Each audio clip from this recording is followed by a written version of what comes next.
नमस्कार, आप देख रहे हैं न्यूज़ तो मैं हूं आपके साथ सपना शुक्ला। हिमांशु हमारे साथ में बने हुए हैं और लगातार ये कवरेज आप देख रहे हैं। ये बड़ी खबर, राजगढ़ ब्यावरा में कांग्रेस प्रत्याशी आगे हैं। तो हमने 3 सीटें ऐसी देखी कि जहां पर जीत हासिल की है भाजपा ने, लेकिन ये 2 सीटें जहां पर कांग्रेस प्रत्याशी आगे जाते दिखाई दे रहे हैं। राजगढ़ और ब्यावरा सीट, जहां ब्यावरा में रामचंद दांगी कांग्रेस के प्रत्याशी आगे हैं। 7 राउंड की मतगणना के नतीजे आने अभी बाकी हैं। ब्यावरा में रामचंद दांगी कांग्रेस के प्रत्याशी इस सीट से आगे चल रहे हैं और नारायण सिंह पवार कहीं पीछे जाते इस सीट पर दिखाई दे रहे हैं। हालांकि फिलहाल अभी अंतर जो यहाँ पर बताया जा रहा है वो करीब 4000 वोट का ऐसा ही कुछ नजर आ रहा है। 4143 वोट ये अभी अंतर है। इससे बड़ा अंतर नहीं कहा जा सकता है और परिस्थितियां बदल भी सकती है। बहुत कुछ बदलते हुए हमने देखा है इस साल 2020 में। सरकार बदलते हुए देखा, क्या क्या नहीं बदलते हुए हमने देखा है। विधायकों को बदलते हुए देखा है, पार्टियां बदलते हुए देखा है, सरकार बदलते हुए देखा हमने, जिसके कारण ये चुनाव हो रहे हैं। हो सकता है परिणाम भी बदले, लेकिन अभी कांग्रेस को उसकी कुछ ज़्यादा उम्मीद है। बीजेपी को हालांकि कम उम्मीद है कि ऐसा कुछ हो सकता है, क्योंकि बीजेपी आश्वस्त है कि जीत उनको मिल रही है। जनता ने उन पर भरोसा जताया है और कांग्रेस ये सोच रही है कि आखिर कमी हो कहाँ गई है। अरुण हमारे सहयोगी हमारे साथ जुड़ गए हैं। अरुण, ताजा हालात क्या है वहाँ के अभी? बिल्कुल, मैं आपको बताना चाहूंगा कि मतगणना लगातार जारी है। अभी मतगणना के दौरान 19 राउंड पूरे हो गए हैं। 19 राउंड की जो मतगणना जो नतीजे अभी सामने आए हैं उसमें 4887 वोट से कांग्रेस के रामचंद्र दांगी भारतीय जनता पार्टी के नारायण सिंह पवार से आगे हैं, बढ़त बनाए हुए हैं। लगातार 6 राउंड अभी नतीजे तो बाकी हैं। 6 राउंड के बाद में पूरी स्थिति क्लियर। बढ़त कितनी हो गई है अरुण? बिल्कुल, मैं बताना चाहूंगा कि 4887 वोटों की बढ़त लेकर कांग्रेस तो एक राउंड यानी और बढ़ गया है। तो वो 4143 वाली जो बढ़त थी वो 4800 पहुंच गई है 19 राउंड के बाद। अभी ये है। खैर, अभी तो और यहाँ पर काउंटिंग बाकी है, तो बहुत कुछ हो सकता है और उसी का इंतजार यहाँ पर किया जा रहा है कि क्या परिणाम निकल के सामने आते हैं। डॉक्टर सत्यप्रकाश शर्मा जी हमारे साथ में लगातार बने हुए हैं और चर्चा हम लगातार कर ही रहे हैं। अब सत्यप्रकाश शर्मा जी, देखिए, कांग्रेस के बारे में बताइए कि कांग्रेस को अब क्या सोचना होगा। प्रदेश अध्यक्ष कमलनाथ, बहुत कुछ सवाल भी यहाँ पर खड़े हुए थे। वन मैन आर्मी की तरह वो खड़े हुए थे। बाकी दिग्विजय सिंह, उनकी भूमिका यहाँ पर बहुत ज़्यादा नज़र नहीं आ रही थी। कांग्रेस के शीर्ष स्तर से भी हमने देखा था जब एक बयानबाजी हुई थी डबरा में, उसका क्या असर हुआ। राहुल गांधी कुछ और कह रहे थे, कमलनाथ अपनी बात पर खड़े हुए थे और बहुत कुछ हमने यहाँ पर देखा है। तो अब क्या बदलाव की उम्मीद कांग्रेस में हम कर सकते हैं?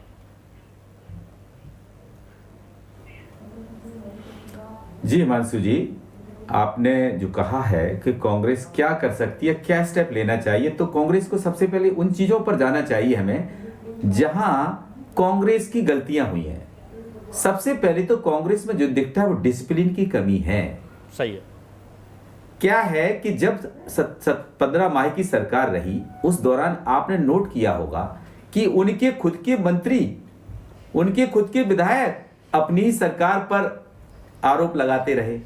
आपने कभी भी 15 साल की बीजेपी की सरकार में मध्य प्रदेश में, या जो 7 महीने की अभी सरकार है, किसी भी ऐसे, चाहे वो बेचारा उसको मंत्री बनाया हो या नहीं बनाया हो, लेकिन आपने देखा होगा वो अपने पार्टी या अपनी सरकार पर कभी कोई प्रश्न उठाते हैं। ये इस चीज से कहीं ना कहीं कांग्रेस के खिलाफ जनता में माहौल जाता है, पहली बात। तो डॉक्टर साहब, दूसरी बात, जो पावर है, आप जानकारी दे रहे हैं और इसी के साथ में आप वो पॉइंट सामने रख रहे हैं जिसकी वजह से आज कांग्रेस यहां दिखाई दे रही है। इसी बीच एक बड़ी खबर बता दें, रायसेन से एक खबर है। उपचुनाव में बीजेपी की 4थी जीत हुई है। यहां प्रभुराम चौधरी जीते हैं। एमपी में बीजेपी की 4थी जीत है। बात सांची की चल रही है और सांची से डॉक्टर प्रभुराम चौधरी मदनलाल चौधरी को हरा चुके हैं और वोटों का अंतर भी अच्छा खासा है, 43,743 और 40,000 से भी ज़्यादा। मतलब आप देखिए कि जो वोटों का अंतर है वो कितना ज़्यादा है यहाँ पर। तो ये कहा जा सकता है कि डॉक्टर प्रभुराम चौधरी का पूरी तरह से दबदबा रहा इस सीट पर, बीजेपी का दबदबा रहा और मदन लाल चौधरी जो टक्कर देने के लिए खड़े थे यहाँ पर बीजेपी को, वो ऐसा नहीं कर पाए और एक बड़ी जीत बीजेपी के पास गई, एक बड़ी हार कांग्रेस के पास गई। दीपक जुड़े हुए हमारे साथ। दीपक, बड़ी जीत है ये डॉक्टर प्रभुराम चौधरी की। हाँ जी हाँ, बिल्कुल ये बड़ी जीत की और अग्रसर है डॉक्टर प्रभुराम चौधरी। अभी 19 जो राउंड हुए हैं उन 19 राउंड में 43,743 मतों से भाजपा आगे है। और ये कहना बिल्कुल गलत नहीं होगा कि अभी तक के जितने भी चुनाव हुए हैं, चाहे वो उपचुनाव हो चाहे चुनाव हो, इतनी बड़ी जीत अभी तक किसी दल को नहीं मिल पाई है जी। बिल्कुल ये चीज़ कही जा सकती है, क्योंकि 43,743 ये एक बड़ा अंतर है। यहाँ पर सांची सीट के बारे में ये बताया जा रहा है जहाँ डॉक्टर प्रभुराम चौधरी जीते हैं और मदन लाल चौधरी जो कांग्रेस की तरफ से थे ये यहाँ पर हार गए हैं। अब्बास हफीज जी कांग्रेस के प्रवक्ता हमारे साथ में जुड़ गए हैं। अब्बास जी स्वागत है आपका। और सबसे पहला सवाल, जब हम उस दिन जुड़े थे आपसे और हमने जब सवाल किया था कि क्या कहना है आपका, क्या आपको लग रहा है जिस तरीके से वोटिंग बहुत ज्यादा हुई कई इलाकों में, आपने कहा था इंतजार करिए नतीजों का। नतीजे अब सामने हैं, क्या मानते हैं कहाँ गलती हो गई, क्या हुआ जो नतीजे पक्ष में नहीं आए आप लोगों के?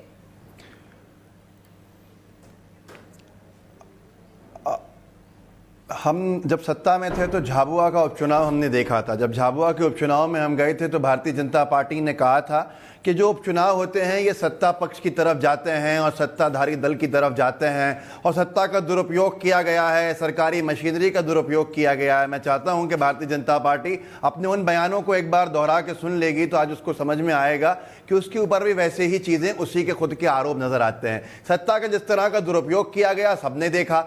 जिस तरह से ओपीएस भदौरिया मंत्री हैं, उनके बयान सुने, उनका वीडियो आ गया था जो टीआई से कह रहे थे कि उठाओ इसको, बंद करो इन धाराओं के अंदर, बंद करो, वो भी हम सब ने देखा। 12 मंत्रियों ने जिस तरह की भाषा का उपयोग किया था वो भी सबने देखा था, उस पर क्या कार्रवाई हुई वो भी हमने देखा। 14 को मंत्री लोग कहते थे बनाए इसलिए आप ही इंतजार कर रहे थे ना इस मैंडेट का। आपने क्या कहा था, आपके नेताजी ने क्या कहा था? अब बात तो 10 नवंबर को होगी, आज नतीजे आपके सामने हैं। हम तो यही जवाब चाहते हैं कि कहां आप 7 या 6 पर आ गए। हमारे बात कर रहे हैं ना, हम बात कर रहे हैं आपसे। हमारे नेता ने क्या कहा? मेरे नेता ने यह कहा कि जनता का जो भी फैसला होगा उसको स्वीकार करेंगे। हम भारतीय जनता पार्टी थोड़ी है कि फैसले के बाद भी इधर उधर उठापटक करते फिरे। लेकिन सबसे बड़ी बात यह है कि जो भारतीय जनता पार्टी के दावा कर रही थी कि सिंधिया जी के जाने के बाद कांग्रेस खत्म हो गई, कांग्रेस तबाह हो गई, बर्बाद हो गई, आज अगर हमारा 45% तक मत प्रतिशत गया है, इतना हमें वोट परसेंटेज हमारे साथ है,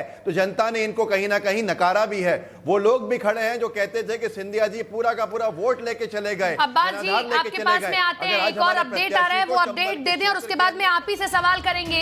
ये देखिए मरवाही सीट की बात कर रहे हैं, छत्तीसगढ़ में एकमात्र सीट जिस पर उपचुनाव है और नतीजे सामने आए। मरवाही सीट पर कांग्रेस का दबदबा दिखाई दे रहा है, लगभग 20,000 से ज्यादा वोटों का अंतर दिखाई दे रहा है। निर्णायक बढ़त मिली है डॉक्टर के ध्रुव को। आदित्य नामदेव हमारे साथ, हमारे सहयोगी जुड़ गए हैं। आदित्य, बड़ा फासला दिखाई दे रहा है, हम कह सकते हैं कि ये सीट पूरी तरीके से कांग्रेस के खाते में चली गई है। बिल्कुल, देखिए निर्णायक बढ़त हो चुकी है। 20,311 मतों से अगर आगे चल रहे हैं, वो भी 12वें राउंड पे। हालांकि देखिए अभी 9 राउंड बाकी हैं, टोटल 21 राउंड होना है, लेकिन हर राउंड में देखिए किसी ऐसा राउंड नहीं है जिसमें भारतीय जनता पार्टी का प्रत्याशी जो है वो बढ़त बनाए। हर राउंड में बीजेपी की पिछड़ते जा रही है। और अगर वोटों की बात करें तो देख लीजिए 47,221 वोट मिल चुके हैं कांग्रेस को, बीजेपी को 26,910। मतलब साफ है कि के ध्रुव 20,311 मतों से आगे चल रहे हैं। अभी तो 12वां राउंड है, अभी तो आते आते 9 राउंड और बाकी। निश्चित तौर पर जो चीजें नजर आ रही हैं, कांग्रेस के पक्ष में ये सीट जाती हुई दिख रही है। हालांकि शुरू से ही कांग्रेस की परंपरागत सीट रही है। अजीत जोगी शुरू में जब कांग्रेस में थे तब यहीं से लड़ना उन्होंने शुरू किया था, लेकिन कांग्रेस के लिए ये जीत पिछले 2 उपचुनावों से बड़ी जीत होगी, क्योंकि जोगी के नहीं रहते और जोगी पार्टी को हटाते हुए कांग्रेस ने अपनी परंपरागत सीट को बरकरार रखा है। निश्चित तौर पर कांग्रेस की बड़ी जीत है। चलिए, शुक्रिया आपका तमाम जानकारी के लिए। और निश्चित तौर पर सवाल यही है, मरवाही सीट में जब जोगी परिवार पूरी तरीके से इस चुनाव से आउट हुए तो ये फैसला लिया गया कि बीजेपी को हम सपोर्ट करेंगे, लेकिन उसका भी असर कोई नहीं दिखाई दे रहा है। अब यहाँ बात करेंगे मध्य प्रदेश की आगर सीट की, जहां पर कांग्रेस और बीजेपी में कांटे की टक्कर दिखाई दे रही है। 500 वोट से कांग्रेस आ गए यहाँ पर। हिमांशु, और बिल्कुल ये सीट पहले ही कही जा रही थी कि बहुत कांटे की टक्कर इस सीट पर देखने को मिलेगी, क्योंकि युवा चेहरा यहाँ पर विपिन वानखेड़े चुनावी मैदान में है और वैसा ही यहाँ पर होता हुआ नज़र भी आ रहा है। और ये एक इतना मार्जिन जो कभी भी किसी भी राउंड में बदल सकता है। विपिन वानखेड़े कांग्रेस से और मनोहर ऊंटवाल बीजेपी से। और अभी जो खबर सामने आ रही है, 308 जो मार्जिन है वो 308 पहुंच गया यहाँ पर। और 308 वोटों का अंतर है। तो यहाँ भी विपिन वानखेड़े के लिए खतरे की घंटी है, क्योंकि हो सकता है कि ये जो अंतर है वो थोड़ा सा और बढ़ जाए, विपिन वानखेड़े और लीड करें, या फिर ये भी हो सकता है कि मनोहर ऊंटवाल वो वापस भी आ जाए, क्योंकि अब ज़्यादा राउंड बहुत ज़्यादा बचे नहीं है, लेकिन उसके बावजूद कांटे की टक्कर यहाँ पर नजर आ रही है। मेहमान हमारे साथ जुड़े हुए हैं, राकेश शर्मा जी भी बीजेपी से हमारे साथ जुड़ गए हैं। हिमांशु, बीजेपी से राकेश शर्मा हमारे साथ में जुड़े, उनके पास जाएंगे, लेकिन सत्ता के दुरुपयोग की बात की अब्बास जी ने, उनसे एक सवाल का जवाब चाहूंगी। अब्बास जी, आप कह रहे हैं कि सत्ता का दुरुपयोग होता है, हम पर भी जब झाबुआ का उपचुनाव हुआ था ये आरोप लगा था। आप लोग छत्तीसगढ़ में आगे जाते दिखाई दे रहा है, हम कह सकते हैं कि निर्णायक बढ़त आपको मिली और जीत आप ही लोगों की हो रही है, कांग्रेस की हो रही है। यहाँ से सत्ता का दुरुपयोग हुआ है कि नहीं हुआ है? मेरा बहुत बहुत बहुत बहुत बहुत महत्वपूर्ण सवाल है। वहाँ सत्ता बचाने की कोई लड़ाई नहीं चल रही थी। चुनाव वहाँ सत्ता में सरकार गिराने बनाने का नहीं था। एक सीट जो फर्क नहीं डालने वाली है। लेकिन आपके सवाल से जुड़ा मेरे मन में एक सवाल है जो भारतीय जनता पार्टी को ज़रूर बताना चाहिए कि भारतीय जनता पार्टी किस तरह से देखती है इन सारी चीज़ों को, जो समझती, जो कहती है कि भाई जनाधार खत्म हो गया है। क्या बीजेपी वहाँ नहीं बची है? क्या बीजेपी छत्तीसगढ़ के अंदर बहुत बुरी तरह पिछड़ गई है, जैसा कि हमारे बारे में यहाँ कहा जा रहा है? तो इन सारी चीज़ों के ऊपर देखिए, हम सबसे पुराने राजनीतिक दल हैं। हमने न जाने कितनी बार सत्ता को आते देखा है, सत्ता को जाते देखा है, वरिष्ठ नेताओं को चुनाव हारते देखा है, वापसी चुनावी मैदान में करते देखा है। सत्ता आई गई है, हमने अपनी बौखलाहट नहीं दिखाई है। हमने हमेशा से खुशी से जनता के निर्णय को स्वीकार किया है। हमने ईमानदारी से चुनाव लड़ा। हमारे पास कोई सत्ता नहीं थी मध्य प्रदेश के अंदर, हमारे पास कुछ नहीं था, जनता थी, बस जनता की लड़ाई को लड़ रहे थे। उस जनता ने अगर हमें चुना तो जनता का धन्यवाद। जनता ने नहीं चुना तो क्यों नहीं चुना, उस पर चिंतन करेंगे, मंथन करेंगे। ये सफर यहाँ रुक नहीं जाएगा। हमारा कार्यकर्ता जो निष्ठावान कार्यकर्ता है वो जुड़ा था पहले भी, आज भी जुड़ा होगा। हम अगले सफर की तैयारी करेंगे, जनता से कंधे मिला के चुनाव लड़ा है, जनता के साथ रहेंगे। हम फैक्टर्स जानना चाहते हैं, आपसे ही जानना चाहते हैं, क्योंकि जब हम 3 नवंबर को आपके साथ जुड़े थे तो आपने कहा था देखिएगा 10 नवंबर को हम बातचीत करेंगे और तब आपको बताएंगे, तो फैक्टर्स आपसे जानेंगे। जावेद हमारे साथ आगर से हमारे सहयोगी जुड़ गए हैं। जावेद, बहुत कम मार्जिन दिखाई दे रहा है, 500 कांटे की टक्कर है, क्या खबर है यहाँ से? जी, मैं आपको बताना चाहूंगा कि अभी 15 राउंड पूरा हुआ है, जिसमें विपिन वानखेड़े जो कांग्रेस प्रत्याशी है उन्हें 500 वोटों से बढ़त है और अभी 9 राउंड और बाकी है। तो यहाँ पर देख रहा है कि बीजेपी और कांग्रेस में कांटे की टक्कर नजर आ रही है। कभी देखा जाए तो बीजेपी बढ़त बढ़ती हुई नजर आती है और कभी कांग्रेस नजर आती है। तो यहाँ पर आगर के अंदर कांटे की टक्कर कांग्रेस और बीजेपी में नजर आ रही है। जी चलिए, शुक्रिया आपका तमाम जानकारी के लिए। तो हमारे साथ में खास मेहमान लगातार जुड़े, उनके पास में जाएंगे, चर्चा करेंगे। शिवपुरी से एक खबर बता दें, करेरा सीट पर कांग्रेस आगे दिखाई दे रही है। कांग्रेस के रागीलाल जाटव 8517 वोटों से आगे दिखाई दे रहे हैं। बीजेपी के जसवंत जाटव कहीं पीछे जाते इस सीट पर दिखाई दे रहे हैं। और बिल्कुल ये वो सीट भी है जहां पर कुछ वक्त के लिए मतदान रुका भी था और उसको लेकर कई सवाल भी यहां पर खड़े किए गए थे। तो हर सीट के बारे में आपको जानकारी दे रहे हैं कि कहां पर क्या स्थिति बनी हुई है। जी, मुंगावली सीट पर बीजेपी आगे जाते दिखाई दे रही है और इस सीट पर ब्रजेंद्र सिंह यादव 12397 वोटों से आगे चल रहे हैं।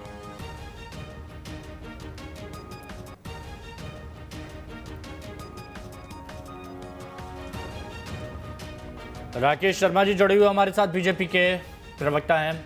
राकेश शर्मा जी, सबसे पहले तो बधाई आपको, आप की पार्टी जीतती हुई यहाँ पर नज़र आ रही है और जो दावे आप लोग कर रहे थे, हालांकि दावे तो क्या ही कहने, उसके 28 के 28 सीटों के यहाँ पर किए जा रहे थे, वो यहाँ पर हो नहीं रहा है। कांग्रेस भी 28 सीटों की कर रही थी तो वो भी यहाँ पर नहीं हुआ है। लेकिन आप क्या मानते हैं कि क्या फैक्टर्स ऐसे रहे जो आपके लिए काम कर गए, कांग्रेस के लिए नहीं कर पाए?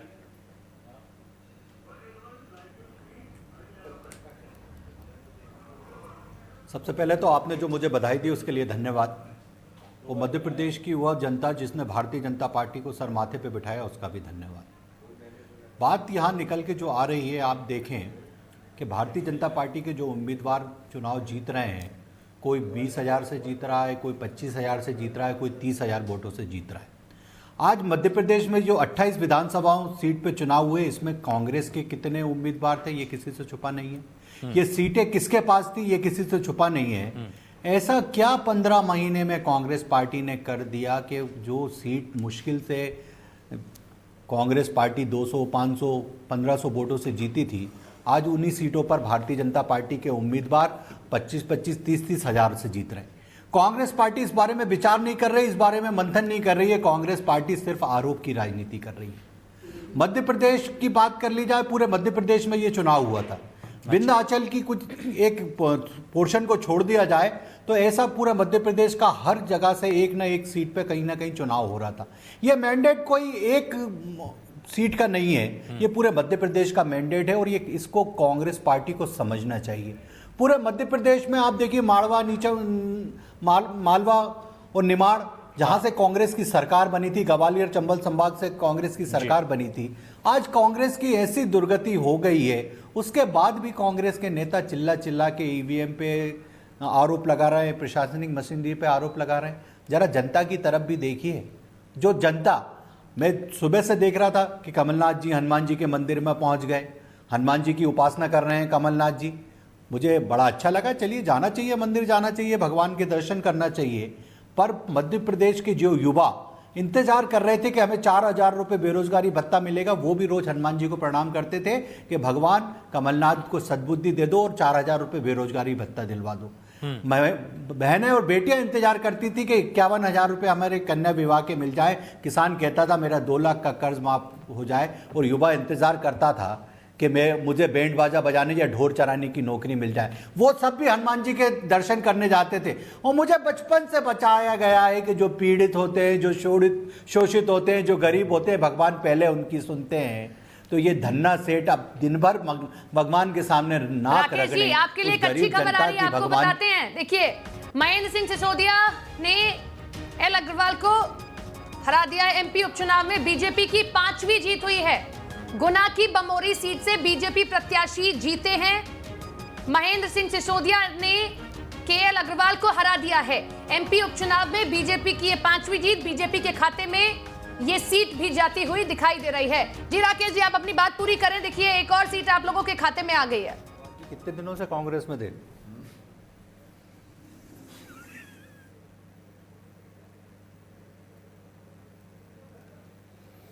चलिए दोबारा उनसे हम बात करेंगे, जुड़ेंगे। निर्णायक बढ़त यहां पर बना ली है महेंद्र सिंह सिसोदिया, जो कि बीजेपी से हैं। उन्होंने कन्हैया लाल रामेश्वर अग्रवाल पर निर्णायक बढ़त बना ली है। 44,000। लोकतंत्र हार गया। आखिरी मौके तक आप लोग कहते रहे कि हम जीतेंगे। निश्चित तौर पर जनता हमारे साथ थी, है, आज भी है। सर, डबल डिजिट भी नहीं छू पाई कांग्रेस पार्टी। देखिए, इसमें मैं तो एक ही बात कहता हूं कि आज क्या कारण है कोई भी विकसित देश ईवीएम मशीन क्यों नहीं यूज करता, मुझे बताइए। आज यूएस का राष्ट्रपति चुनाव इसी हफ्ते हुआ है। कांग्रेस पार्टी में सुन लीजिए, वहाँ कुछ स्टेट्स में काउंटिंग अभी भी चालू है।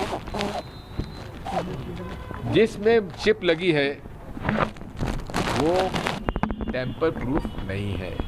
मैं शुरू से इस बात को कहता रहा हूँ और ये सेलेक्टिव रूप से ये लोग करते हैं। अब आप मुझसे कहेंगे साहब मध्य प्रदेश में 2018 में कैसे जीत गए, राजस्थान में कैसे जीत गए? जो हमारा अनुमान था उससे कम से हम जीते हैं और सेलेक्टिव करते हैं। अब कुछ सीटें ऐसी हैं, मानधाता और नेपानगर, जहाँ हार्ट पीपले आई, किसी हालत में हम लोग नहीं हार सकते थे। वहाँ हम लोग हजारों वोट से हार रहे।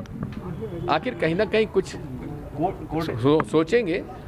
कमलनाथ जी से उन्होंने मुझे बताया, उन्होंने मुझे कि कल हम लोगों की विधायक दल की मीटिंग में है और जितने भी हमारे कांग्रेस के विधायक के रूप में लड़ रहे थे, चुनाव लड़ रहे थे, उन सबको बुलाया गया, समीक्षा की जाएगी और कमलनाथ जी अभी स्टेटमेंट तो देंगे, आपको सुनिएंगे।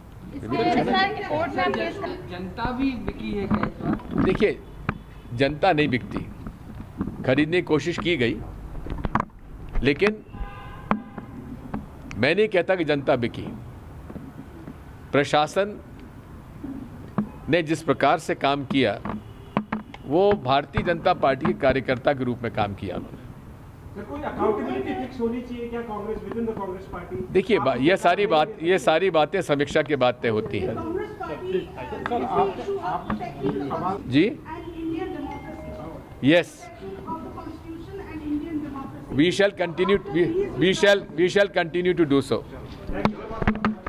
तो देखिए हिमांशु दिग्विजय सिंह को आप सुन रहे थे और ऐसा भी सुन रहे हैं। एक बार फिर से वही ईवीएम राग अपनाया गया है कि देखिए विकसित देश भी ईवीएम का इस्तेमाल नहीं करते हैं, पोस्टल बैलेट का इस्तेमाल कर रहे हैं। यूएसए का उन्होंने उदाहरण दिया है।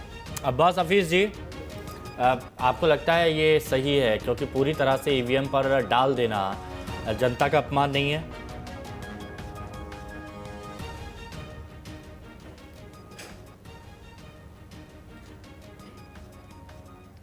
सुन पा रहे हैं अब्बास भाई? चुनाव जीते, राजस्थान का हो, मध्य प्रदेश का हो, छत्तीसगढ़ का हो, पंजाब का हो, हमने हर जगह ये कहा, हमने हर जगह एक ही बात कही कि हम इससे असंतुष्ट हैं और सारे राजनीतिक दल इससे असंतुष्ट हैं सिवाय भारतीय जनता पार्टी के। हम तो मुंह से कह रहे हैं, भाजपा ने 2008 के चुनाव के बाद तो किताब लिखी थी पूरी, उसके ऑथर थे जीवीएल नरसिम्हा राव। उन्होंने लिखा था कि ईवीएम में कैसे धांधलियां होती हैं और इस तरह से चुनाव सही नहीं है, मतपत्र की तरफ, बैलेट पेपर की तरफ लौटना पड़ेगा। आज उनको सांसद बनाया हुआ है और उसके बाद भारतीय जनता पार्टी के सबसे बड़े नेता लाल कृष्ण आडवाणी जी जो हुआ करते थे, आज की डेट में तो जो भी हाल है वो ठीक है, लेकिन उस जमाने के सबसे बड़े नेता थे, उन्होंने फॉरवर्ड लिखा था उसके ऊपर ईवीएम के। लेकिन अब्बास भाई ये चीज मेरे को समझ में नहीं आई है। जैसे अभी राजस्थान का भी जिक्र करते हुए दिग्विजय सिंह ने अपनी बात कही और उन्होंने कहा कि दिग्विजय सिंह जी ने ये बात कही कि राजस्थान में और 2018 में हमारी उम्मीद के हिसाब से नहीं हुआ है ना। राजस्थान का अगर सवाल पूछा जाएगा तो मतलब उम्मीद के हिसाब से क्या है कि हम जीते और जीते तो बहुत ज्यादा सीटों से जीते, बहुत ज्यादा वोटों से जीते, और अगर कम आया तो फिर ईवीएम। ये तो जनता पूछेगी ना। हम प्रचंड बहुमत से जीते, हम प्रचंड बहुमत से जीते पंजाब में, कैप्टन साहब मुख्यमंत्री बने, कैप्टन साहब के नेतृत्व में हम प्रचंड बहुमत से जीते पंजाब को। और सबसे पहला बयान हमारा ये था जब मीडिया के आपके जैसे मित्रों ने पूछा कि हम ईवीएम के आज भी खिलाफ हैं, हम नहीं चाहते कि ईवीएम से चुनाव हो जिसके अंदर ट्रांसपेरेंसी खत्म हो जाती है, जनता का वोट कहां डल रहा है वो नहीं दिखता। ईवीएम पे हैकाथॉन रखा था चुनाव आयोग ने भारत के, और उसके अंदर जो शर्तें रखी गई कि आप ईवीएम घर नहीं लगा सकते, ये नहीं कर सकते, तो कोई भी वहां पर जितने राजनीतिक दल के प्रतिनिधि थे वो वापस चले गए। आज भी सबसे बड़ा संदेह जो है पूरी दुनिया को रहा, अमेरिका को रहा। अमेरिका ने क्यों खत्म किया? वो बेवकूफ थे क्या वो कम अकल लोग हैं क्या?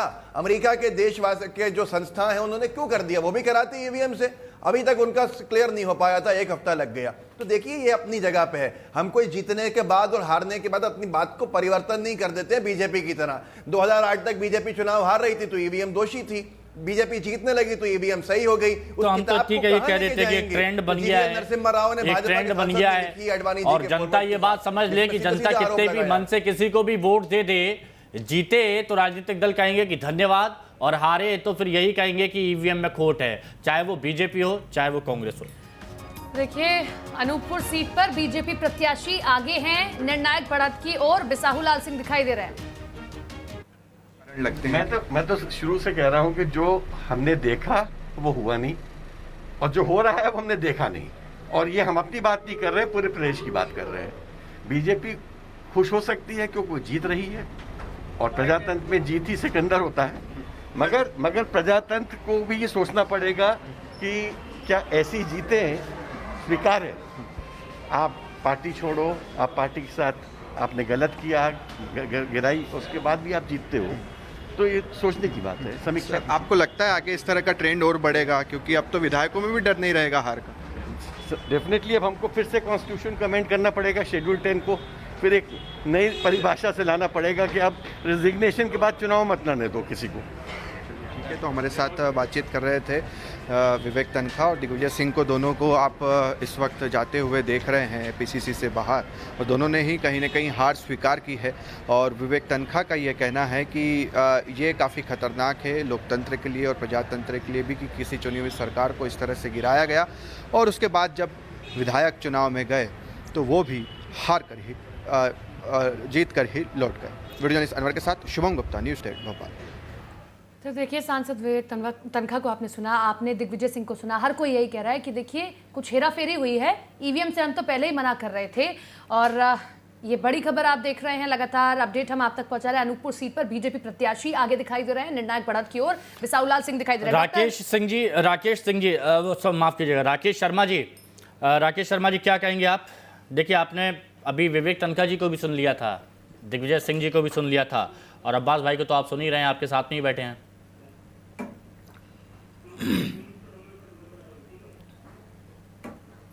देखिए, मैं कांग्रेस के नेताओं की तकलीफ को समझ रहा हूं। कांग्रेस के नेताओं की तकलीफ ये है कि हार का ठीकरा किसके सर फोड़े, क्योंकि कमलनाथ जी इतने बड़े कद के नेता हैं कि उनको तो हार के लिए दोषी ठहराया नहीं जा सकता। मध्य प्रदेश में कांग्रेस पार्टी ने चुनाव कहां लड़ा? आप देखिए, पूरे मध्य प्रदेश में सिर्फ कमलनाथ अकेले प्रचार कर रहे थे। आप बात करें चंबल की तो वहां गोविंद सिंह कहीं नजर नहीं आए। आप सागर संभाग की बात करें तो मुकेश नायक वहां कहीं नजर नहीं आए। आप मालवा निमाड़ की बात करें तो पूर्व अध्यक्ष अरुण यादव वहां कहीं नजर नहीं आए। पूरी कांग्रेस पार्टी घर में बैठी हुई थी। 15 माह की सरकार में एक काम जनता का नहीं किया। अब बहुत आसान तरीका है कि कमलनाथ पे हार का ठीकरा ना फोड़ के अब ईवीएम पे फोड़ा जाए। एक और बात मैं कहना चाहता हूं, अभी मैं आ रहा था रास्ते में तो जो समाचार अखबारों से जुड़े हुए पत्रकार रहते हैं उनने एक ब्रेकिंग डाली है कि युवक कांग्रेस के अध्यक्ष को हटाया जा रहा है, रूप में मिली है। अब तक आप संभाग और संसदीय क्षेत्र की बात करते थे, लेकिन अब सबसे बड़ी जीत है पूरे संभाग में एक बार फिर। जी बिल्कुल, इसके लिए भी मैं योग की बात है कि ईश्वर हमेशा बिल्कुल साथ देते हैं, और मैं बजरंगबली का घोटा घूम गया, ये बात क्या प्राथमिकता है आपकी? कभी बिका था ना बिका हूँ, और वो कोई ताकत नहीं जो मुझे हरा सकती है, इसको क्या कहेंगे? हाँ, ये तो सब पब्लिक बता चुकी है, इसका उत्तर पब्लिक ने दे दिया है। क्या तो अब भी यही है, मानते हैं कि क्या 35 करोड़ या जो ये सब बातें सर्टिफिकेट पब्लिक का मिल गया, इसलिए बातें उनको अच्छा करारा जवाब पब्लिक ने दिया है।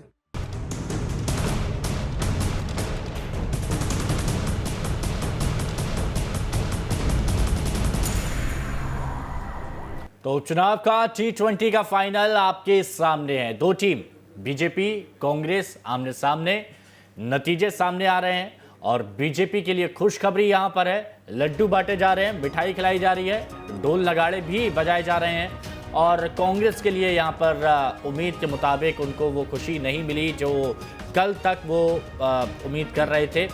हालांकि अब एक और सीट के बारे में आपको बता देते हैं, सागर से, जहां 16,000 से भी ज़्यादा वोटों से बीजेपी प्रत्याशी आगे हैं, और ये एक बड़ी बढ़त कहा जा सकता है। निर्णायक बढ़त भी अगर इसे कहा जाए तो गलत नहीं होगा, क्योंकि अब कुछ ही राउंड की काउंटिंग बाकी है। तो ऐसे में बीजेपी के लिए अच्छी खबर सामने आ रही है। तो देखिए, 20,000 वोटों से आगे हो गए हैं, एक बड़ा अंतर दिखाई दे रहा है अब, और निश्चित तौर पर हम कह सकते हैं कि बढ़त की ओर और जीत हासिल करते हुए दिखाई दे रहे हैं। पारुल साहू के खिलाफ बड़ी जीत हासिल करते दिखाई दे रहे हैं। सागर सीट पर बीजेपी प्रत्याशी आगे, गोविंद सिंह राजपूत आगे चल रहे हैं। निर्णायक बढ़त की ओर गोविंद सिंह दिखाई दे रहा है इस सीट पर। 20,000 से ज्यादा वोटों का अंतर है, 20,000 से ज्यादा वोटों से आगे है इस सीट पर। सागर सीट पर बीजेपी प्रत्याशी आगे। खास मेहमान लगातार हमारे साथ में बने हुए हैं और उनका रुख कर लेते हैं। अब्बास जी, आपने दिग्विजय सिंह को सुना होगा, उन्होंने कहा कि देखिए लोकतंत्र आज हार गया और फिर से ईवीएम पर ठीकरा फोड़ा। सुमावली में कांग्रेस आगे चल रही है, दिमनी में कांग्रेस आगे चल रही है, गोहद में कांग्रेस आगे चल रही है, भांडेर में कांग्रेस आगे चल रही है। मतलब यहाँ ईवीएम ठीक है, बाकी जगह ईवीएम खराब हो जाती है।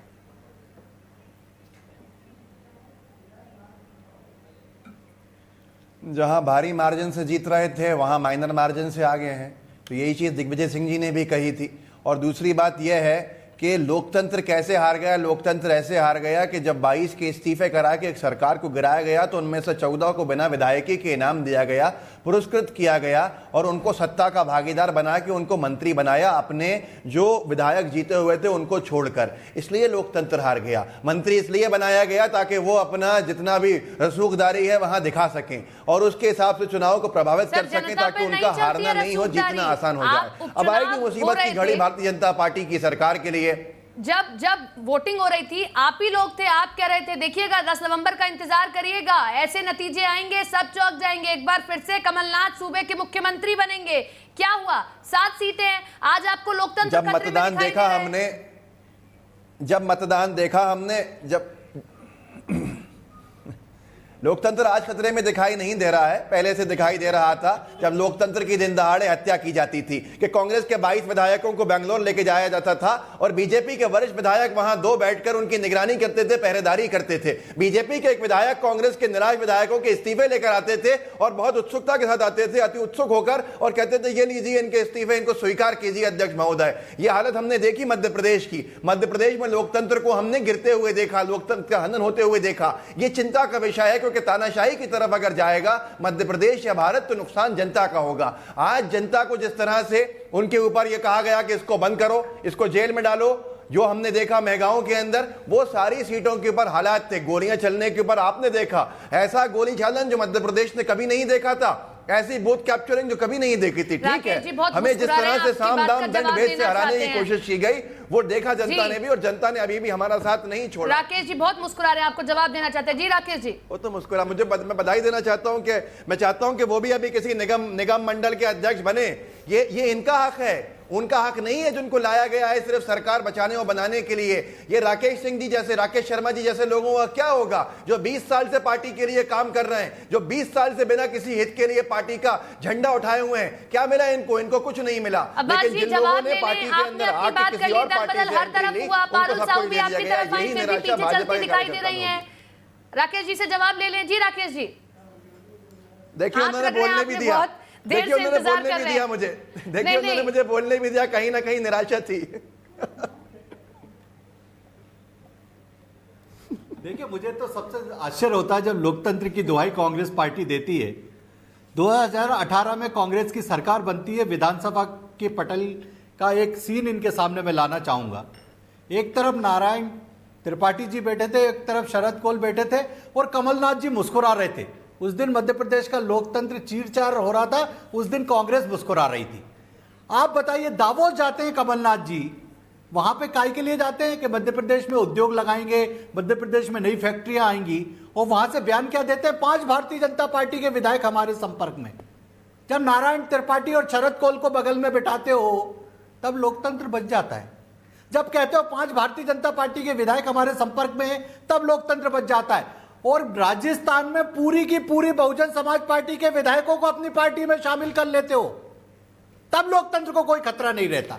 एक बात बताइए, अभी 4 दिन से लगातार भारतीय जनता पार्टी के विधायकों को कमलनाथ जी फोन लगा रहे थे, आ जाइए हमारे साथ आ जाइए, तब लोकतंत्र के खतरा नहीं था। एक और बात, लास्ट बात करके अपनी बात समाप्त करूंगा।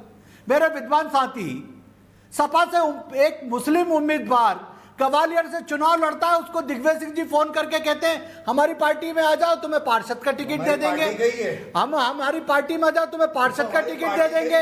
उसके बाद कहते हैं आ जाओ अपन समझ लेंगे। राकेश शर्मा जी हम देखिए पहले भी बैठे थे भैया, राकेश शर्मा जी हम पहले भी बैठे थे और मैंने आपको इस बात को लेकर पहले भी टोका था। ऊंची बात, अगर आपके पास प्रॉपर कॉल रिकॉर्डिंग है जिसमें वो ऐसे कह रहे हैं कि आ जाइए हमारी पार्टी में, तो आप वो दिखा दीजिए। अगर आपके पास वो ऑडियो रिकॉर्डिंग है जिसमें कमलनाथ कह रहे हैं कि आप हमारी पार्टी में आ जाइए, तो वो आप दिखा दीजिए, हम मान जाएंगे। लेकिन यहाँ पर बैठ के ये सारी बातें मत करिए। ये कहिए कि इस तरह की बातें निकल के सामने आ रही है तो ठीक है, लेकिन आप यहां पर अगर ऐसा बोलेंगे तो न्यूज स्टेट एक जिम्मेदार चैनल है, तो यहां पर इस तरह की बातें ना हो तो ठीक है। बाकी आप अपनी तरफ से अगर ये कह रहे हैं, अगर आप अपनी तरफ से कह रहे हैं तो वो हम चलवा देंगे, कोई दिक्कत नहीं।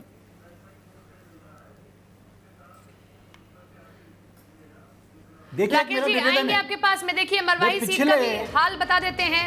कांग्रेस का दबदबा दिखाई दे रहा है। मरवाही में कांग्रेस प्रत्याशी को निर्णायक बढ़त मिली है। डॉक्टर के ध्रुव ने गंभीर सिंह के खिलाफ बड़ी लीड ले ली है। 25,000 से ज्यादा वोटों से के ध्रुव आगे दिखाई दे रहे हैं इस सीट पर।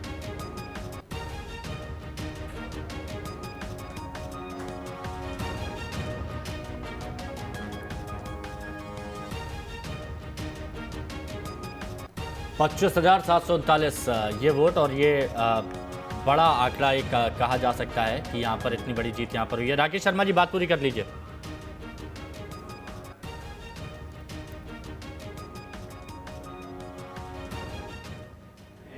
जब कांग्रेस के प्रवक्ता जोर जोर से चिल्ला के कहते हैं कि 35 करोड़ रुपए में कांग्रेस के विधायक बिक गए, एक सबूत दिया इनने किसी चैनल पे, और आज ले लीजिए इनसे कोई आप एक जिम्मेदार जनप्रतिनिधि को जो जनता के द्वारा चुना उसको कहते हैं 35 करोड़ में बिक गया। कोई सबूत आज तक कांग्रेस पार्टी, दिग्विजय सिंह जी, कमलनाथ जी, अब्बास हफीज साहब या जितने कांग्रेस के प्रवक्ता दे पाए। और दिग्विजय सिंह जी की जो बाइट है ना, अभी भी मेरे मोबाइल में सुरक्षित और दिग्विजय सिंह खुद स्वीकार कर रहे हैं, जिसमें कि हाँ मैंने कांग्रेस के मंच से सपा के उम्मीदवार को फोन किया और उससे बात करी। दिग्विजय सिंह जी खुद स्वीकार कर रहे हैं। पर ये जो 35 करोड़ का हुआ उड़ाया था कांग्रेस ने, बात की है, वो सारी बातें ठीक है, क्या बता दीजिए मुझे। अभी थोड़ी देर पहले यही कह रहे थे उसके बारे में हम बात कर सकते हैं ना, 35 करोड़ में बिका, ये हम अपनी तरफ से ऐड नहीं कर सकते। इनसे भी सबूत मांगिए, इनसे भी सबूत मांगिए। वो अगर ये बात कहेंगे मैं उनसे सबूत मांगूंगा, जनता की चोट पे सबूत मांगूंगा। अभी आपकी तरफ से बात निकली तो इसलिए मैं आपसे सबूत मांग रहा हूँ। देखिए पहली बात कही अब्बास जी, कही। मैं रोज बैठा हूं आपके चैनल पे और रोज कांग्रेस के जो प्रवक्ता आते थे चिल्ला के कहते थे 35 करोड़ में विधायक बिक गया। राकेश जी अपना गुस्सा निकालने पहले, तो अब मैंने बताया कि इस बात में गुस्सा है, सरकार आपका अधिकार लेगा। चलिए ठीक है, कांग्रेस की हमारी कामना है कि आपको अधिकार आपके मिले। अब यहाँ पर सबसे बड़ी बात यह है हिमांशु जी, मैं यही कह रहा हूँ ना, देखिए गुस्से में है पुराना भाजपाई, वो दिखता है, उनके अधिकार मारे गए हैं, उनके अधिकारों का हनन किया गया है। अब आप खुद सोचिए, क्या वो सोचते थे, ये लोग कल्पना कर उम्मीद करे बैठे थे कि सिंधिया समर्थक जो है वो थोड़े हार जाएंगे तो इनके रास्ते खुल जाएंगे। अब वो भी जीत गए, अब उनके हिसाब से निगम मंडलों की नियुक्ति। अच्छा,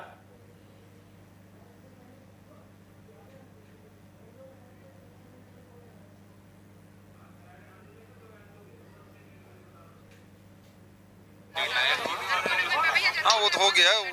जो लोग ये बोलते थे कि मरवाही हमारा गढ़ है, मैं शुरू से कह रहा हूँ कांग्रेस का गढ़ है, और ये जो इन लोगों का जो संबंध है रमन सिंह और अमित जोगी का जो गठबंधन है वो बुरी तरह से वहाँ के लोगों ने नकार दिया। इन लोगों को हमेशा इसी प्रकार से गठबंधन करके चुनाव जीतते रहे, वो अब उजागर हो गया है और इनके इसके जो गठबंधन है उसे जनता ने पसंद नहीं किया। बिहार में महागठबंधन क्या स्थिति है मुझे मालूम नहीं, अभी आने दीजिए फिर देंगे। अच्छा, जिस तरह से आप लोग मध्य प्रदेश की क्या स्थिति है, मध्य प्रदेश में क्या है? अच्छा क्या कहेंगे सर? अभी मुझे जानकारी, अब मैं तो मंच में बैठा था नहीं, मैं आपसे पूछ रहा हूँ।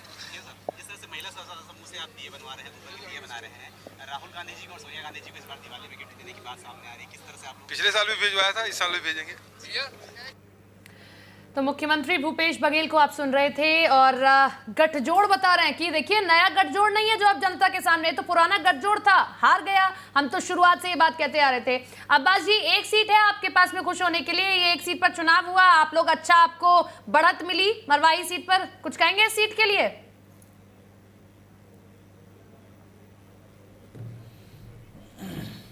देखिए सबसे पहले तो जो भी है वहाँ पर उसके वहाँ क्या हालात है मैं उसके बारे में नहीं जानता, लेकिन बाय पोल हमेशा देखा गया है कि एक तरफ झुकाव होता है सत्ताधारी दल की तरफ। हमारी पार्टी वहाँ सत्ता में है, हमारी पार्टी की तरफ झुकाव रहा। यहाँ साफ सुबह मोहन यादव जी को मैंने सुना, वो ये कह रहे थे, मध्य प्रदेश के अंदर ये कह रहे थे भाजपा की तरफ से, अरविंद भदौरिया जी को सुना, भदौरिया जी कह रहे थे कि भाई हर प्रत्याशी, हर इंसान चाहता है कि उसके क्षेत्र का विकास हो, हर विधायक चाहता है, तो उनको अगर अपने क्षेत्र का विकास कराना है तो अब्बास भाई आपको ये हकीकत भी समझनी होगी ना कि ठीक है, जहां जिसकी सरकार होती है, सुनिए ना, जिसकी सरकार होती है वहां पर अगर बायपोल होता है तो वो उनके पक्ष में जाता है। अगर 1, 2, 3 सीटों की बात होती है तो हम समझ सकते हैं, लेकिन यहाँ पर तो सरकार बदल सकती थी। ये वो बायपोल थे, ये वो उपचुनाव थे कि इससे परिणाम भी बदल सकते थे, सरकार बदल सकती थी।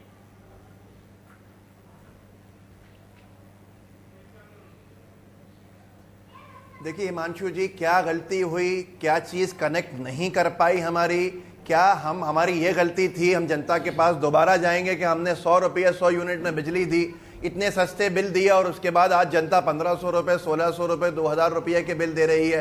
क्या हमारी यह गलती थी? हम जनता से जाके पूछेंगे जिन्होंने हमें वोट नहीं दिया। हाँ, तो आधी जनता ने हमको वोट दिया, हमारे साथ खड़ी रही, भाजपा को रिजेक्ट किया, लेकिन ठीक है, ये लोकतंत्र है, यहाँ पर चुनावी प्रक्रिया जो है यही बात थी अब्बास भाई, यही बात थी। देखिए मैंने मुझे भी इसी बात की खुशी हुई कि ईवीएम पर ठिकाना फोड़कर उन्होंने इस बात को स्वीकार किया। एक यही पॉइंट मैं उठाना चाह रहा था अब्बास भाई कि देखिए अगर आप लोगों ने इतना काम किया है, अगर आप लोगों ने इतनी मेहनत की है, बहुत अच्छी आपने योजनाएं चलाई हैं 15 महीने के दौरान जब कमलनाथ की सरकार थी, तो अगर वो आप जनता तक नहीं पहुंचा पाए, जनता उन काम को नहीं समझ पाई, तो ये कमी कांग्रेस को नेताओं की है ना, जनता तक संवाद नहीं कर पाए, जनता तक वो बात नहीं पहुंचा पाए, और यही तो आपको जानना है, समझना है। अगर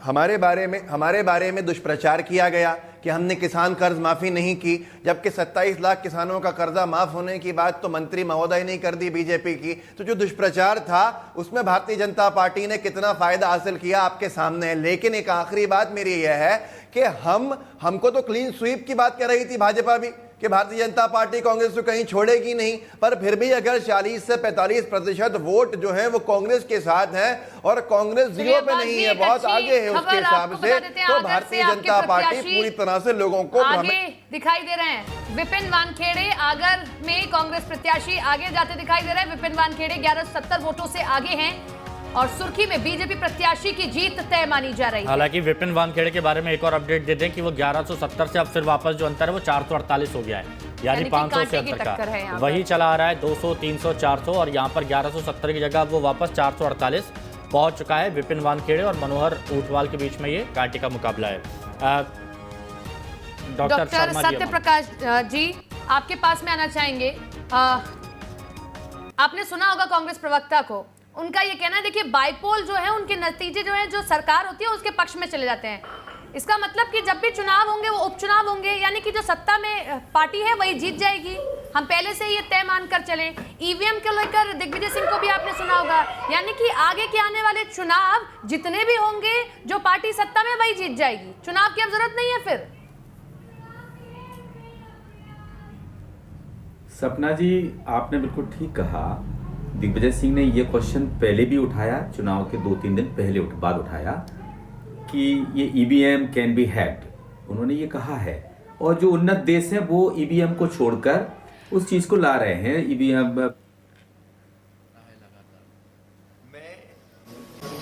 मध्य प्रदेश की जनता का और मेरा आत्मीयता का, प्रेम का और स्नेह का रिश्ता है। जनता ही मेरी भगवान है। मैं उनकी आंखें देख के पहचान लेता हूं कि उनके मन में क्या है। मुझे पूरा विश्वास था कि भारतीय जनता पार्टी को भारी विजय मिलने वाली है। और आप देखेंगे जहां हम जीत रहे हैं अधिकांश सीटों पे 40,000, 50,000, 35,000, 25,000 भारी बम्पर वोट दिए। और जहां हम पीछे हैं बिल्कुल मार्जिनल वोटों से, एक दो सीट अगर अपवाद हम छोड़ दें तो बहुत मार्जिनल वोटों से पीछे हैं। अगर प्रतिशत में देखेंगे तो ये भारी विजय है हमारी। सर ऐसा क्या होगा कि जो 15 महीने पहले ही बहुत 1000-1500 वोटों से जीते थे और फिर इसके बाद अब जब बीजेपी के बैनर से लड़े, देखिए तब भी कांग्रेस को वोट हमसे ज्यादा नहीं मिले थे। झूठे वादे करके कर्जा माफी के, बेरोजगारी भत्ता के तात्कालिक रूप से लाभ उठा के थोड़े बहुत वोटों से जीत गए थे। ओवरऑल वोट हमें ही ज्यादा मिले थे। लेकिन अब जनता ने 15 साल का जब शासन देखा, चारों तरफ भ्रष्टाचार, विकास के सारे काम ठप, मेरी सारी योजनाएं बंद कर दी गई, कोई वचन निभाया नहीं, वादा पूरा नहीं किया, हम पे घटिया आरोप लगाए गए, नंगा, भूखा, नालायक, कमीना तक बोल दिया लोगों ने, आइटम जैसे शब्दों का इस्तेमाल किया। जनता इसको पसंद नहीं करती। ये जीत शालीनता की, विनम्रता की, विकास की, जन कल्याण की, जनता के आशीर्वाद की जीत है। प्रधानमंत्री श्रीमान नरेंद्र मोदी भारत के लिए भगवान का वरदान है। उनकी लोकप्रियता सर पे चढ़ के बोल रही लोगों का, उनका आशीर्वाद हमें था।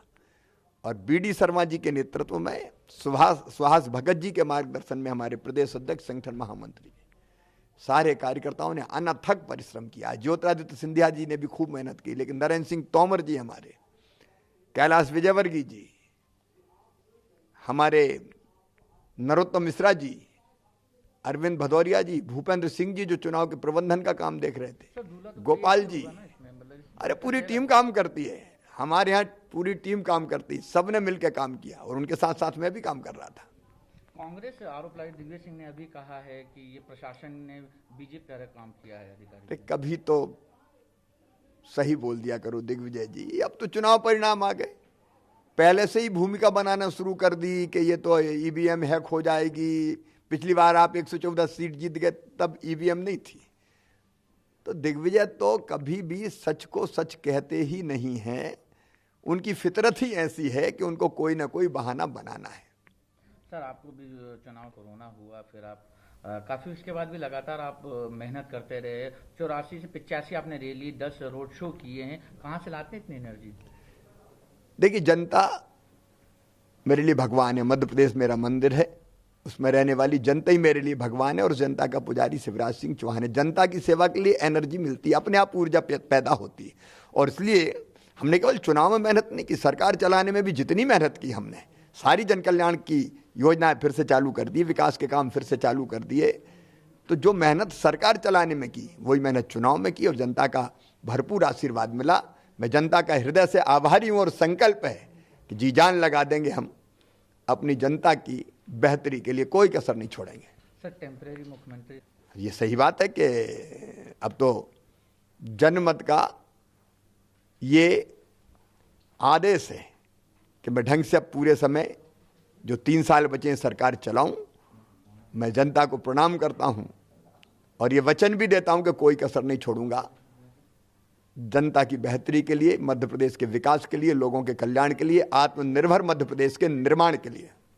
सर, आपको नंगा गया चुनाव के दौरान, रैली के दौरान कांग्रेस लीडर के द्वारा। अब मध्य प्रदेश में जो गरीब लोग हैं उनके लिए क्या रहेगा, क्योंकि उन्होंने तो संबल योजना फिर चालू कर दी है हमने। आत्मनिर्भर मध्य प्रदेश का रोड मैप गरीबी से मुक्ति का रोड मैप है।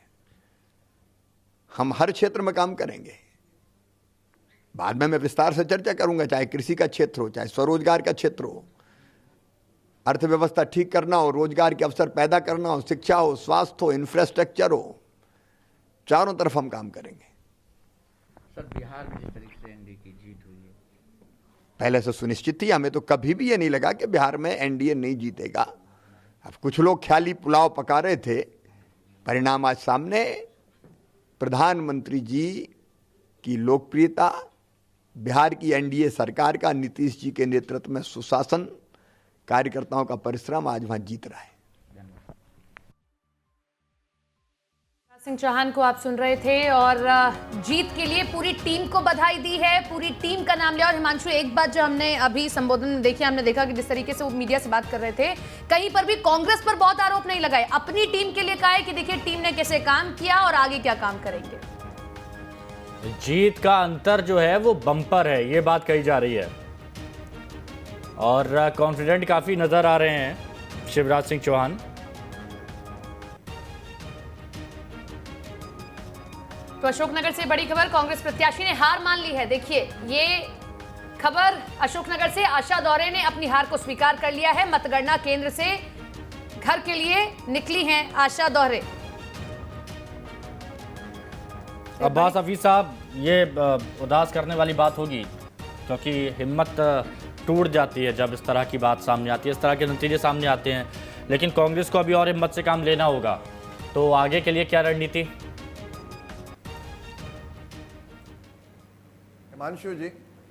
हिमांशु जी सन 1970 का चुनाव था।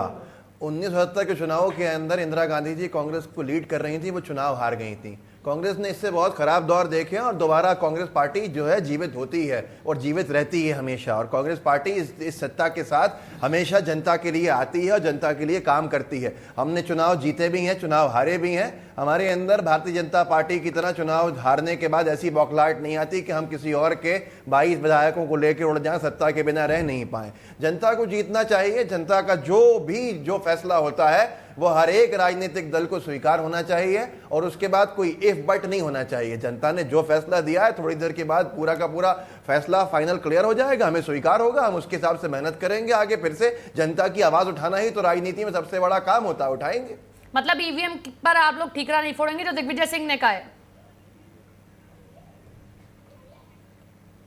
आप बार बार ईवीएम की बात कर रही हैं। ईवीएम पे मैं फिर से कह रहा हूं कि जिस दिन से हम चुनाव जीते भी हैं, पंजाब का हो, मध्य प्रदेश का हो, राजस्थान का हो, छत्तीसगढ़ का हो, हमने अपनी शंका ईवीएम में बताई है क्योंकि निष्पक्षता उसमें और ट्रांसपेरेंसी नहीं दिखती है। निष्पक्षता मैंने सवाल इसलिए क्योंकि आपने कहा कि कोई इफेक्ट बट अमेरिका का बेवकूफ देश था जो वापस बैलेट की तरफ लौटी।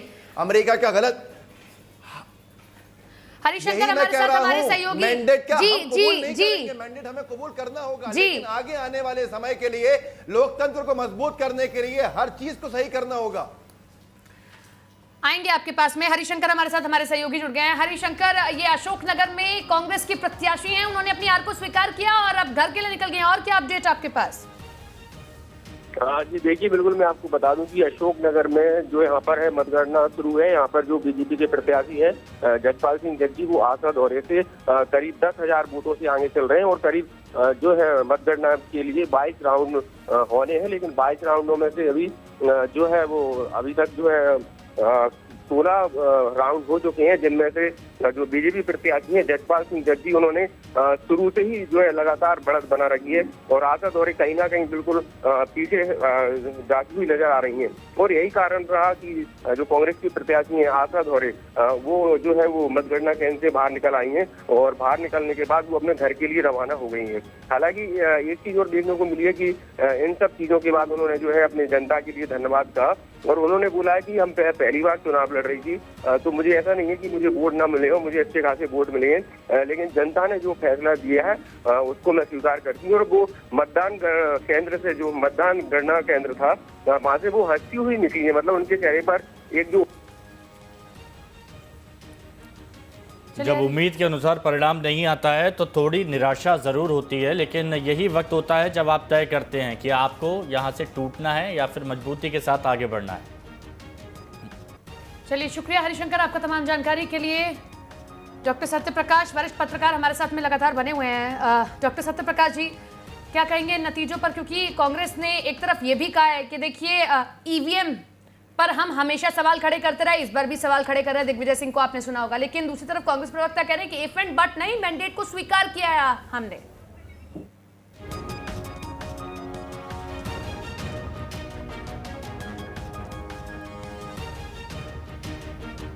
डॉक्टर सत्यप्रकाश जी, आपसे लेंगे हम इस पर जवाब, लेकिन इसी बीच एक बड़ी खबर, ब्यावरा से कांग्रेस की पहली जीत हुई है। रामचंद्र दागी जीते हैं, पहली जीत इस उपचुनाव में कांग्रेस की हुई है। ब्यावरा से कांग्रेस के रामचंद्र दागी ने जीत हासिल की है।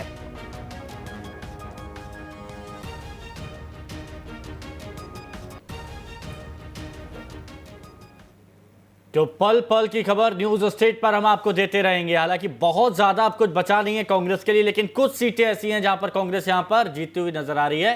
हर खबर आपको बताएंगे न्यूज स्टेट पर। यहां पर रुकेंगे एक छोटे से ब्रेक के लिए।